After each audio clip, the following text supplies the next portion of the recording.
Donc la première fois, je suis arrivé en 2008 pour des stages. J'ai continué en 2009 pour encore approfondir un peu, mais c'est toujours des courtes périodes. Et puis j'ai eu la chance en 2011 d'avoir une opportunité professionnelle un peu plus longue, sur 3 ans. Donc là, ça m'a permis de véritablement approfondir. Et puis j'ai encore continué. Et actuellement, je suis là, bon, jusqu'en 2017 a priori. C'est un peu compliqué parce que, bon, quand on a vécu toute sa vie en France, qu'on ne connaît pas forcément d'autres pays, on arrive en Afrique, plus particulièrement au Bénin, bon, il y a beaucoup de différences. Donc, il y a des habitudes qu'on n'a pas prises et du coup, ça fait un peu un choc. Bon, je suis dans le mono.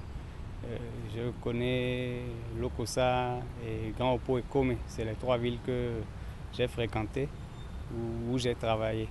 Mais bon, je vais dire, Cotonou, l'installation, c'est pas difficile dans le sens où finalement, bon, tout ce qu'on peut trouver en France, même si c'est peut-être dans une moindre dimension, on va le retrouver ici à Cotonou.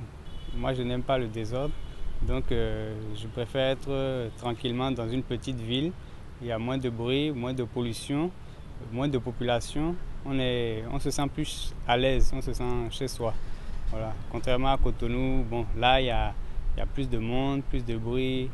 Franchement, je me souviens en 2008, la première fois que je suis arrivé, j'étais trempé dès le début. En plus, c'était dans la grande saison sèche. Donc, vraiment...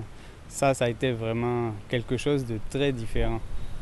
Ce qui m'a le plus marqué, mais que je ne maîtrise absolument pas, c'est le vaudou. Non, j'ai eu une petite anecdote. En fait, quand je suis arrivé pour la première fois en 2008, les gens qui devaient venir me chercher à l'aéroport ne sont pas vite arrivés. Et je les ai attendus au moins 3 heures de temps comme ça.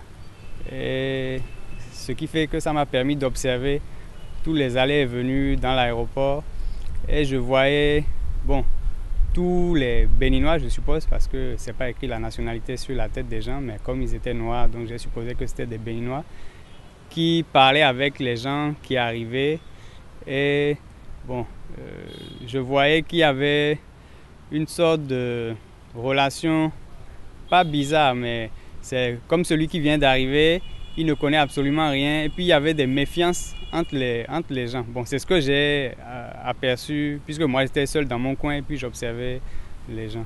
J'aime les tissus africains, ça me plaît. Bon, et puis bon, les gens aussi trouvent que ça nous va bien, donc bon, on joue avec. Mon mets préféré, c'est le mantenjan. Bon, dakouin, yam pilé, bon, c'est pas mes mets préférés, mais c'est ce que je mange. Mais j'avoue que la pâte blanche là, il faut pas trop m'en donner parce que j'ai fait overdose à Lokossa et depuis. Si c'est ça seul là, j'ai un peu de mal. Mais quand c'est bien aromatisé, ça passe. Bon, d'abord c'est le boulot qui nous a amené ici, qui m'a amené ici. Donc les relations que j'entretiens, c'est principalement avec les gens du boulot puisque c'est par cet intermédiaire que j'ai rencontré beaucoup de personnes.